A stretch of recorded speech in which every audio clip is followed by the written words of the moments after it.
നമസ്കാരം. എൻ്റെ പേര് വൈശാഖ്. ഞാൻ 2013 മുതൽ ബ്രഹ്മകുമാരീസിൻ്റെ രാജയോഗ മെഡിറ്റേഷൻ എന്ന ധ്യാന മാർഗം അഭ്യസിച്ചുകൊണ്ടിരിക്കുകയാണ്.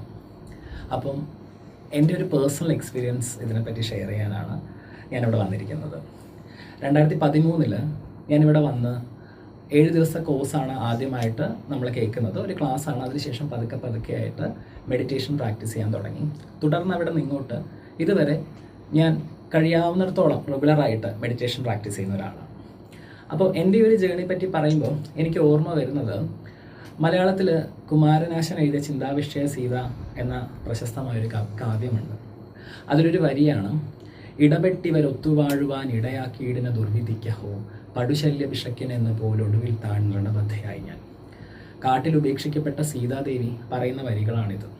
അതായത് കാട്ടിൽ ഉപേക്ഷിക്കപ്പെട്ട സീതാദേവിയെ വാൽമീകി മഹർഷി സ്വന്തം ആശ്രമത്തിലേക്ക് കൊണ്ടുപോയി. പിന്നീട് സീതയ്ക്ക് ഈ ആശ്രമ ജീവിതം വളരെ ഇഷ്ടപ്പെടുകയാണ് ഉണ്ടായത്. പക്ഷെ വളരെ ദുഃഖിതയായ ഖിന്നയായ ഒരു അവസ്ഥയിലാണ് സീതാദേവിയെ വാൽമീകി മഹർഷി ആശ്രമത്തിലേക്ക് കൊണ്ടുപോകുന്നത്.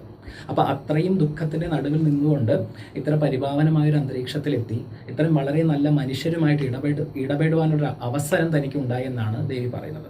അതായത് നമ്മൾ വളരെ കടുത്ത ഒരു രോഗവുമായിട്ട് നമ്മളൊരു ആശുപത്രിയിലോ ഒരു ഡോക്ടറെയോ കാണാൻ പോകുമ്പോൾ നമ്മൾ പിന്നീട് ഈ ഡോക്ടർ വളരെ നല്ലൊരു മനുഷ്യനാണ് എന്ന് മനസ്സിലാക്കി ആ ഡോക്ടറുമായിട്ട് നമുക്ക് നല്ലൊരു സൗഹൃദം ഉണ്ടാവുകയാണെങ്കിൽ നമ്മൾ പറയില്ലേ, അന്ന് ഇത്രയും വിഷമമുള്ളൊരു സമയത്താണ് അല്ലെങ്കിൽ ഇത്രയും വലിയൊരു രോഗത്തോടെയാണ് ഞാൻ ഈ ഡോക്ടറുടെ അടുത്ത് വന്നതെങ്കിലും ഇന്ന് ഞാൻ ആ രോഗത്തോട് നന്ദി പറയുകയാണ്. കാരണം അത് കാരണമാണല്ലോ എനിക്ക് ഇത്രയും നല്ലൊരു മനുഷ്യനെ പരിചയപ്പെടാനുള്ള അവസരമുണ്ടായത്. അതുപോലെ തന്നെ അന്ന് വളരെയധികം ദുഃഖത്തിലായിരുന്നു അല്ലെങ്കിൽ വളരെയധികം സ്ട്രെസ്ഡ് ആയിട്ടുള്ളൊരു സമയത്തായിരുന്നു ഞാൻ ഈ ബ്രഹ്മകുമാരീസിലേക്ക് എത്തപ്പെട്ടത്.